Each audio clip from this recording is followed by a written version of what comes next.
Luke Skywalker is undoubtedly the most impactful figure in the Star Wars universe, and it's not even close. This was proven with the last episode of The Mandalorian, and you see the Star Wars fanbase seemingly united for the first time in a very, very, very long time. And I understand not every person liked it, but not every person is going to like or hate every single thing.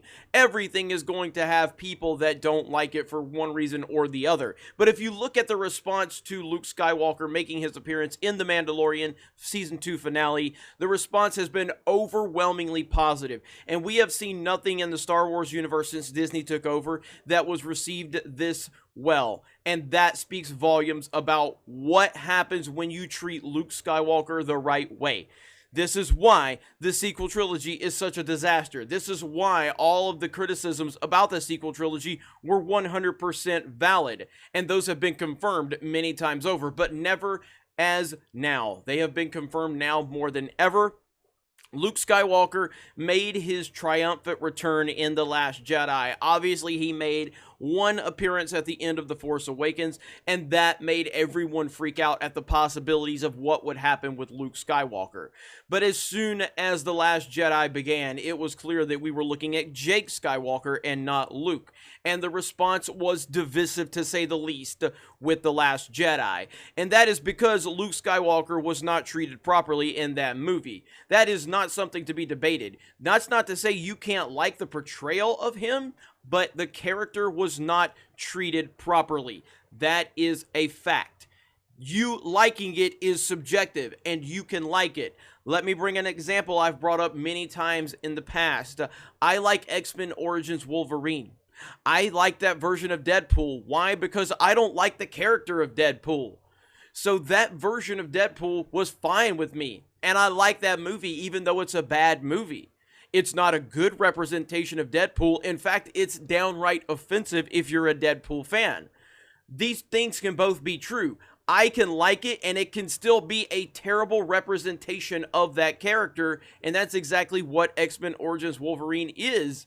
And the same is true with The Last Jedi. You can like it, but it's still a bad representation of the character. It is extremely offensive to anyone that has watched and grown up with Star Wars and had any admiration for Luke Skywalker, the greatest hero in the galaxy.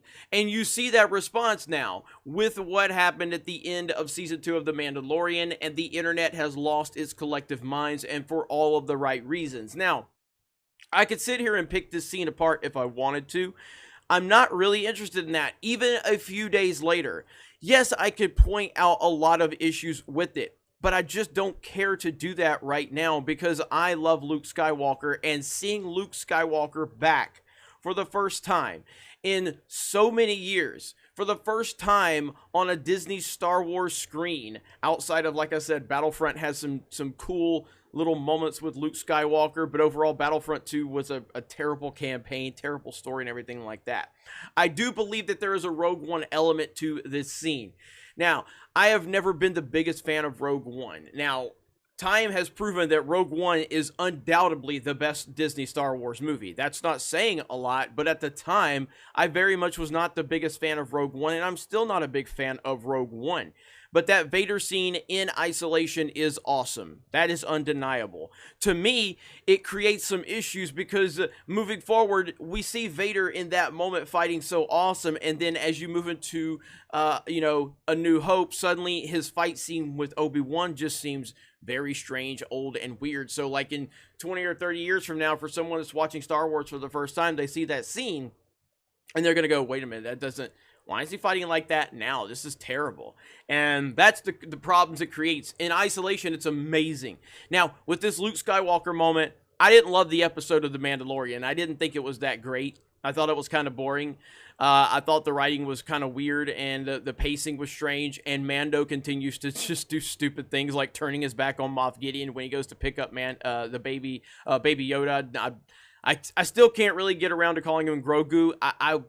I will work on trying to get to that point, but he's Baby Yoda, and that's just the way I look at it at this point. But the episode wasn't great. It was fine, but it wasn't great.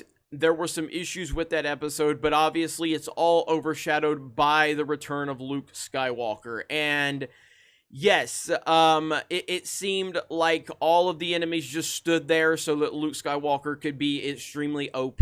I get that. The CG was distracting. I get that.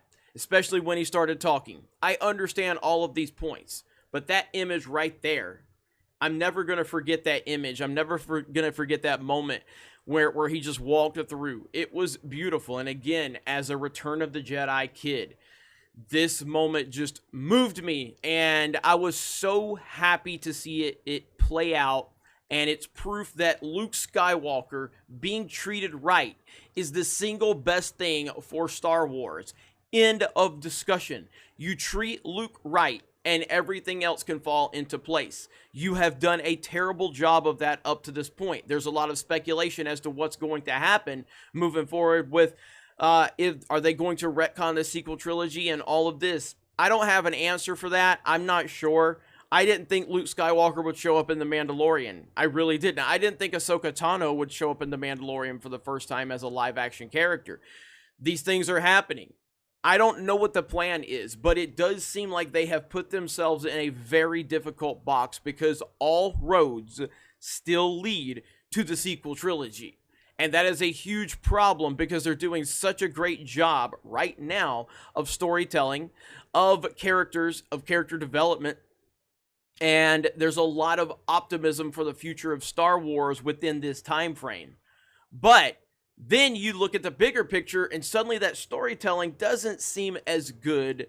It seems a lot more flawed when you start looking at the bigger picture of what's going on and where everything is heading. So they have really put themselves in a tough predicament with the sequel trilogy.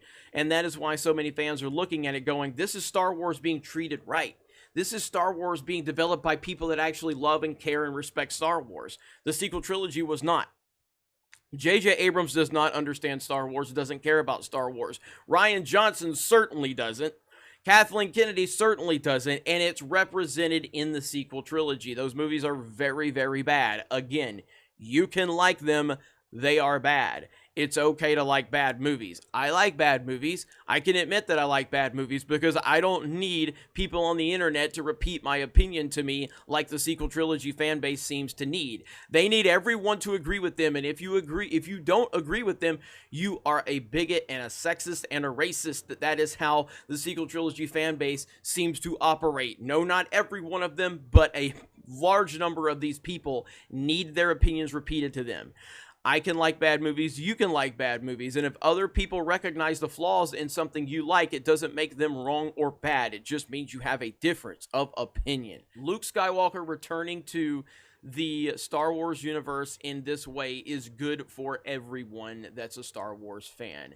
And we will see how Disney continues to develop this. You guys have a great day. Thank you very much for checking out this video, and we will talk to you later.